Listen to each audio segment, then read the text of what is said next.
au mois de décembre dernier, à Noël. On n'avait pas eu le temps de faire le point. Et il se trouve qu'il y avait un repas de famille. Alors, comme j'avais déjà dit que c'était parti, eh bien c'était parti. Alors, ils n'ont pas pu venir, au moins Pascal qui vient toujours, Geoffrey de temps en temps, Alizé est au Canada, Amaury est ailleurs, bref, voilà. Ensuite, j'ai un certain nombre de personnes que je dois excuser, mais je les excuserai plus tard. Je voulais remercier les amis du Cercle des volontaires. Lève-toi, Élie, je le jure, c'est toi là-bas. Parce qu'ils vont nous filmer tous nos travaux, parce que comme on a du mal à faire un compte rendu, là on va carrément se faire un film. Et tu sais combien ils nous prennent? 600 €. Bon, à ce prix-là, on a dit on peut le faire. On a fait l'accord hier soir à 22h30. Parce que je les avais appelés à 22h25. Voilà. Donc ça c'est parfait. Alors pour que vous ayez, je vais me déplacer un petit peu, Raphaël ou quelqu'un d'autre, je ne sais pas qui s'occupe de l'intendance, va vous projeter le programme de nos 2 journées pour que vous voyez un petit peu à quoi il ressemble, et je vais vous le commenter au fur et à mesure, et je vais demander bien sûr à ceux qui seraient les premiers invités à prendre la parole de se préparer. Bon, alors, 9h, 10h, il est quelle heure? 11h? Oui. Bon, 10h30. Bon, c'est bon, il n'y a pas trop de mal. 9h30, 10h, accueil. Bon, on y est. 10h, 11h, ouverture de l'Agora. Ça, je ne sais pas qui c'est qui a demandé ça. Par Jean Lassalle, président de Résistons. Bien. Le point sur la situation actuelle, je vais le faire. De 11h à 13h, première étape, je n'ai pas besoin de lunettes. Première intervention du président d'association étudiante des grandes écoles et universités avec Sharif Klech et Majoub Meresh. Est-ce qu'ils sont arrivés? Il est un peu tôt. Par contre, j'ai vu des étudiants de grandes écoles. Ils ont levé la main, parce que je sais que je vous ai vu. Tu es de quelle école, toi? Assas. Ah oui, carrément. Bon, tu vas préciser après. Et j'en ai vu un autre. Ils sont peut-être déjà partis. Bon. Tiens, j'ai un Dalila que je salue. De retour, merci Dalila, malgré sa thèse et ses travaux. Et je suis très content aussi de voir toi. Non, toi, bien sûr. Non, lui, non. Rigola. Rigola, bien sûr. Oui, Rigola, je vais te dire un mot tout à l'heure parce que c'est très sympa. Et non, derrière. Muriel. Muriel. J'allais le dire. Voilà, Muriel, parce que je suis très heureux qu'elle soit là, à beaucoup de titres. Bon. Mais les autres aussi, d'ailleurs. Bon, alors, donc, on continue. Donc, ils vont intervenir. Et il y a aussi une jeune fille qui fait des études brillantes en Italie. Et je ne sais pas si tu es en Italie, à l'époque tu y étais. Oui, je suis encore en Italie jusqu'au mois de juin. Ben, ça tombe bien. Une fois que je ne me trompe pas. Donc, et qui débarque un jour, je dis cher, il faut quand même le faire. Pour dire en gros, enfin, elle va vous dire qu'est-ce qu'elle m'a dit, parce que moi, je n'ose pas le dire. Tellement c'était sympa. Voilà. Et voilà, donc, et je vois qu'elle persiste et signe, parce qu'elle vient d'où, en Italie? Entre le Piémont et Venise. C'est tout près, quoi. Bon, donc elle va dire aussi, elle va témoigner. Ensuite, nous aurons une deuxième intervention du PDG d'Hyper Panel Lab, qui s'appelle Laurent Javiol, les enjeux du numérique. C'est un garçon très brillant, mais on le présentera tout à l'heure, et il va vous prédire, il va vous montrer que ce que nous avons déjà dit, et notamment ce que Céline nous a dit à plusieurs reprises, c'est que malheureusement nous étions complètement largués sur le numérique de demain, et peut-être même sur celui d'aujourd'hui, mais ça c'est une autre chose. Ensuite, après ces 3 interventions, je vais ouvrir un débat, s'il reste un peu de place. De 13h à 15h, déjeuner pour vous et sieste pour moi. Je peux dire 2 mots sur le déjeuner? Comment? Je peux dire 2 mots sur le déjeuner? Oui, dites 2 mots, oui. Le déjeuner... Non mais attends, pas avec elle là, c'est comme ça. C'est enregistré pour le Non, très bien. Pour le déjeuner de midi, Attention, le fil. chacun de vous, enfin l'idée c'est qu'on se débrouille, donc il y a beaucoup de restaurants et chacun pourra choisir en fait en fonction de son budget et de son appétit. Voilà. Et l'idée donc on peut se retrouver en petit groupe dans tous les restaurants et on se retrouve ici à 15h. Parle de celui de ce soir. Ouais, à la fin. Ah oui. Bon, allez, on continue. Vous avez compris jusqu'à maintenant, ça va? Bon, alors, de 15h à 16h, nous allons avoir une troisième intervention. C'est Trains et Territoires avec Adrien Lauré. Est-ce qu'il est arrivé, Adrien Lauré? Non, il arrivera tout à l'heure. Bon, alors Adrien Lauré est un de ces hommes, mais il y a des femmes aussi, qui est totalement révolté par le fait que l'on ferme les trains longue distance de nuit. Et c'est vrai que c'est une partie de la romance et en même temps de la liberté d'aller et de venir en France dont nous sommes privés. Qui est-ce qui n'a pas pris un train de nuit dans sa vie? Et qui est-ce qui ne s'y est pas senti follement heureux? Je me demande pourquoi on ferme ça, lui aussi, donc il va vous l'expliquer. Voilà. Et dans la vraie vie, voilà. Hein. Bon, alors ensuite, de 16h à 17h, d'activité de résistants. Bilan de la première session de formation, Frédéric Jean-Jean, au moment où nous faisions le programme avec Raphaël, hier, il était en bonne santé. Ensuite, il a été attaqué par une crise sciatique qui vous coupe en deux. Moi, je connais, vous ne pouvez pas tenir debout. Alors, moi, dans ces cas-là, je me mets à marcher avec des cannes, en fait, tout ce que je trouve pour me remonter. L'autre version, c'est de rester au lit, parce que c'est la plus prudente.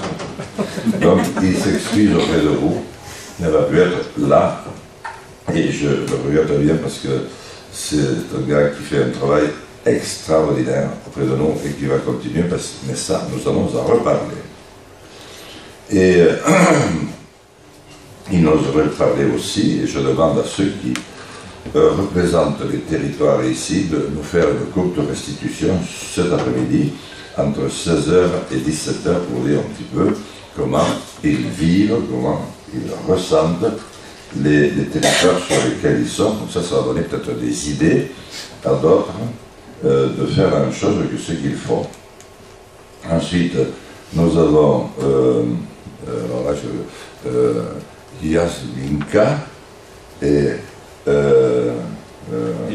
Liliane qui vont nous faire le point sur la défense des hôpitaux et maternités de proximité sur lequel nous avons engagé un combat déterminé parce que, vous le savez, ça ne se dit presque pas, parce qu'aujourd'hui plus personne ne me dit rien, mais on ferme tout. Et chez moi, les femmes des vallées, les femmes qui existent aujourd'hui, en pleine période d'égalité homme-femme, de recherche d'égalité homme-femme, se voient obligées d'aller accoucher à la maternité la plus proche, c'est-à-dire Pau ou Bayonne, qui se trouve à 2h30 de leur lieu de vie.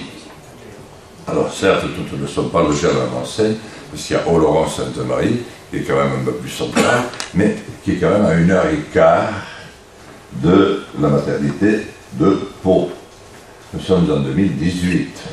Vous voyez, nous progressons vers un milieu humain et le progrès. Donc là, elles ont fait un travail étonnant, c'est qu'elles ont appelé carrément l'ensemble des maires, des responsables, enfin, et elles ont établi le contact, ce qui fait que maintenant, nous allons pouvoir entreprendre une action nationale. Ensuite, il y a la défense de structures de formation notamment au milieu rural. Alors ça, c'était une catastrophe parce que nous avions une tradition, ceux qui sont ruralistes ou qui vivent en milieu rural le savent, il y avait une longue tradition de formation, mais qui remonte à très très loin, tu le sais, docteur. Ça a été repris au début du XXe siècle par le 19e, c'était surtout des congrégations religieuses qui avaient assumé, et puis au début du XXe, ça a été repris à la fois par la République ou par les nouvelles organisations d'inspiration mutuelle, mutualiste. La mutualité sociale agricole, le crédit agricole, du temps où il s'appelait le crédit agricole mutuel et autres. Mais il y a aussi une tradition caritative forte.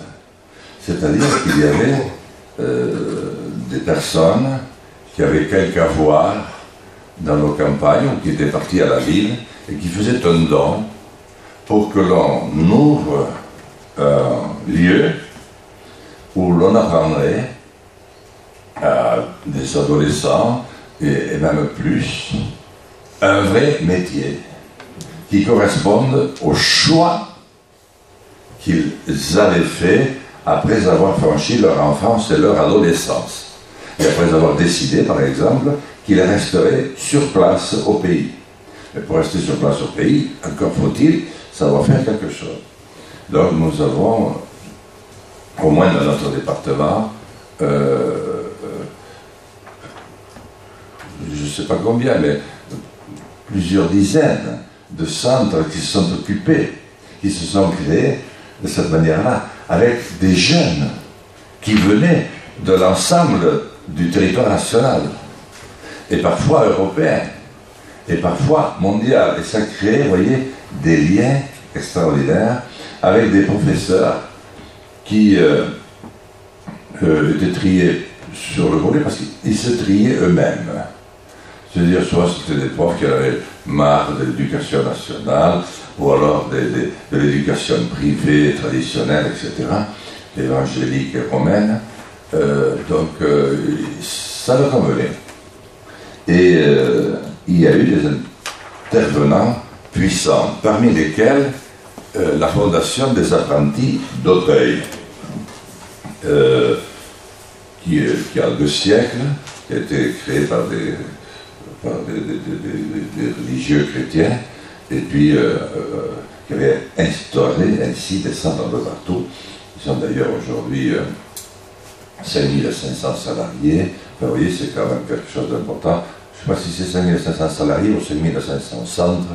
Enfin, on dirait ça au clair avant la fin des événements. Voilà. Et alors, ils ferment chez nous, en pleine campagne, dans un lieu où ils étaient installés depuis 80 ans, à 8 km d'une entrée d'autoroute, à 15 km d'une grande gare de chemin de fer, la gare d'Hortense, qui est l'une des seules haltes que fait le Paris-Pau, Hendaye-Irun. Donc c'est quand même pas loin. Ils ont dit non, on est trop loin, on s'en va, on est obligé de partir vers un lieu où il y a tous les services à portée de la main et où surtout il y a de l'intelligence. Donc ils s'en sont allés à Pau, 38 km plus loin. Alors les 80 emplois ont été passés par pertes et fracas parce que c'est assez fracassant, sauf que la salle s'en est mêlée, parce qu'ils pouvaient le supporter. Alors la salle est en train de combattre la fondation des apprentis d'Auteuil. Alors Céline connaît le sujet parce qu'elle m'y a donné un coup de main sérieux, qui était basé sur le caritatif, vous savez, les dons. Et surtout dans le Nord, les gens sont généreux et donnés. Ils n'avaient rien, ils donnaient tout. Vous vous souvenez de Brel. Voilà. Et là-dessus, ils avaient un jeune garçon qu'ils avaient vu quelque part et qui avait fait sa formation dans un centre, enfin dans un, comment on appelle ça, dans une structure financière. Dans une structure financière qui est là pour transcender la finance. Mais pas pour créer quelque chose avec, non, uniquement pour se shooter à la finance. Et donc ce garçon est arrivé, il est en train de changer l'ADN de ses pauvres apprentis d'Auteuil, qui étaient caritatifs, qui étaient bons comme le bon Dieu, etc. Et il est en train d'en faire une mécanique effroyable, uniquement basée sur la rentabilité, enfin, sur le mondialisme, sur toute la conception que vous connaissez, enfin, surtout ce qui est à la mode aujourd'hui, chaque fois que vous fermez quelque chose de quelque part. Donc c'est ça. Bon, donc on s'est attaqué à ces problèmes-là, et chez nous, et ailleurs, parce que ça fait un tour de bras, mais ça, la télévision officielle, bien entendu, ne peut pas vous en parler, elle n'a pas le droit, pas plus que le Figaro, ou Libération, ou même Charlie Hebdo, parce qu'il ne sait pas que ça existe. Bien. Ensuite, de 17h à 20h, échange de débat sur la raison d'être de résistants. Pourquoi résistants? Pourquoi avez-vous trouvé, malgré tant et tant de bonnes raisons de ne pas venir, quand même, comment je devrais dire, le petit déclic sublime qui a fait que vous n'avez pas pu résister et que vous avez dû venir? Pourquoi? Moi j'aime Noguerel quand il pose cette question. Il dit, il y a 45 ans que je suis la salle, je n'ai jamais compris pourquoi, mais j'ai jamais pu m'en séparer. Et bon, là c'est pas la salle, c'est résistant, donc c'est vachement plus important. Donc voilà, pourquoi? Alors, bon, j'en attends un petit peu parce que maintenant on commence tout petit. Alors je sais que beaucoup d'entre vous voudrez qu'on avance plus vite. D'autres au contraire pensent qu'on va trop vite aussi.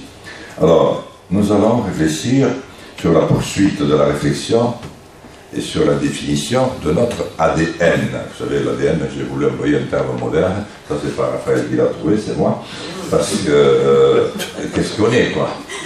Si on te fait une prise de sang, c'est quel groupe sanguin, etc. Vous voyez, j'ai trouvé que dans cette période où il faut être scientifique, le docteur, c'était bien. Qu'est-ce que résistant? Pourquoi nous sommes là? À quoi nous servons? Quel est notre idéal? Le plus largement partagé, je ne dirais pas entièrement partagé parce que je pense qu'il y aurait autant d'avis sur résistants que de prise de parole, mais quand même il y a quelque chose qui fait qu'on est quand même en résistance. Et on n'est pas nombreux. Je peux vous dire qu'on n'est pas nombreux. Je viens de voir là, il y a une réunion de dames, je leur ai dit bonjour mesdames, j'avais vu qu'il y avait un monsieur, il n'a pas bien pris. Alors, on m'a dit il y a un monsieur. Et puis, vu de loin, je me suis trompé, je parlais qui j'étais, de monsieur. C'est-à-dire, c'est une dame qui avait l'air un petit peu... C'est moi qui étais là. Ah, mais c'est toi. Donc, je dis pas de conneries. Non, c'est vrai. C'est vrai. Donc, il n'a pas bien pris non plus. Mais alors... Non, c'est pas vrai. Ils étaient tous sous le charme. Non, et alors, non mais c'est-à-dire qu'ils sont là sur l'adoption. L'adoption, c'est quand même quelque chose d'extrêmement... voilà, fort dans une vie. Et moi, je m'en suis occupé pendant 15 ans. Donc, du coup, en 38 secondes, je leur ai balancé mon savoir sur la question. 5 fois plus longtemps. Bon, d'accord. Je ne suis pas obligé non plus d'apporter des précisions quand on ne te les demande pas. Et alors, je dis que ça avait complètement changé depuis que les réseaux sociaux existaient. Parce que jusque-là, il fallait se battre comme un malade pour adopter un enfant. Et ça, je ne le supportais pas. On vous demandait 10 analyses de couple. Vous passiez 10 fois devant un psychiatre, un psychanalyste, un psy, je sais quoi, pour voir si vous entendiez bien, si vous faisiez l'amour régulièrement, si vous n'aviez pas de souffrance, enfin, en dehors de l'amour, bien sûr, etc. Bon. Et puis, au bout de tout ce travail, on décidait si oui ou non vous pouviez adopter. Et à ce moment-là, au début c'était facile, parce qu'il y avait des Français, petits Français partout à adopter, parce qu'ils étaient abandonnés. D'ailleurs, on les appelait trouvés. Moi, j'ai une famille, aujourd'hui, elle s'appelle Trouvé, parce que le garçon a été trouvé. Donc on l'appelait Trouvé. Voilà. Donc, vous voyez, donc ça sort. Mais après, il n'y avait plus d'enfants en France, mais toi, tu le sais bien, c'est la vérité. Hein? Oui, bien sûr. Et alors ensuite, ça s'est compliqué, donc il a fallu aller un peu plus loin. Alors maintenant, on va aller chercher dans les pays d'Afrique noire, et puis beaucoup, le Vietnam est tendance aussi, ainsi que la Thaïlande, etc. Alors ça se passait bien avant les réseaux sociaux. Manque de chance maintenant, à partir de 11 ans et demi, le petit garçon, le jeune homme, puisque c'est un adolescent, ou la jeune fille, veut à tout prix savoir pourquoi on l'a arraché aux rues de Saigon, ou alors aux rues de Rabat, ou alors aux rues de je ne sais où. Et pourquoi il a été privé de son vrai papa et de sa vraie maman. Et il se met à détester le papa et la maman qui ont fait tant d'efforts pour l'avoir. Non, mais je vous assure, c'est tragique. Moi, j'ai participé au repas de fiançailles d'un garçon qui était adopté, vietnamien, sa sœur algérienne, qui a fondu plusieurs câbles pendant le repas. C'est une très très belle fille qui est arrivée d'Oran dans cette famille, et elle a joué véritablement Isabelle Adjani dans L'épée meurtrier, c'est-à-dire elle est montée sur la table à poil, elle a embrassé son frère sur la bouche, enfin etc. Horrible, hein. Voilà, donc c'est pour vous dire que c'est pas facile non plus, une famille, il faut vraiment... Bon, ce message, personne n'en parlera, même pas Jean-Luc Mélenchon. Donc nous allons essayer de réfléchir donc, à notre ADN, et voilà, ce que nous voulons faire. Et puis ensuite, les rendez-vous électoraux, bien sûr, parce que quand on est un mouvement, il faut penser aussi aux rendez-vous électoraux, sinon ça ne sert pas à grand-chose. Et donc ça c'est un sujet que je traiterai avec Céline, et Céline conclura la journée. Ensuite demain, ensuite dîner. Alors là, dîner, qu'est-ce que vous voulez dire sur le dîner? Dîner, on voulait dire... Mais tu peux le dire, mais tu peux même te lever si tu veux pour le dire. Ouais. Parce que ça intéresse tout le monde. Eh bien, ceux qui sont intéressés par le dîner, je vais faire passer une feuille à remplir. Et s'il vous plaît, il faudrait me régler 20 € avant. Mais pas maintenant, parce que vous avez Non, tout mais le là, bordel. non, mais à Tu peux midi, t'installer quoi. dans ce bureau-là. Voilà, là ou là. Là, tu t'installes. Voilà. Et on vient te régler. Voilà. Et les jeunes ne passent, ils n'ont pas les 20 €. Voilà. On règle avant. C'est le dîner, hein, c'est pas le... Alors c'est un dîner qui traite de quoi? C'est... Il y a un plat unique. Est-ce Allez. que c'est vous qui l'a vu Il y a les boissons? Non, c'est sans les poissons. sans les Alors, Il faut le dire ça. Oui, fait. donc en fait au départ j'avais pensé à une idée. Il y a un restaurant qui est juste à côté où on avait déjà été, mais en fait on est limité à 25. Et comme la dernière fois on s'est retrouvé dans ce restaurant en plus de 25 et c'était très très dur pour tout le monde, on a dû changer de fusil d'épaule. Donc le restaurant, j'ai cherché au dernier moment, un petit peu. Donc là j'ai trouvé un truc où en fait on peut être 20, 30, 40, 50, 100. Donc ça va. Et donc par contre c'est un peu loin, c'est à Alésia. Mais vous prenez, on prendra tous le bus là, enfin, vous prenez le bus juste rue de Convention, 18 minutes après vous descendez du bus, vous y êtes. C'est pas compliqué.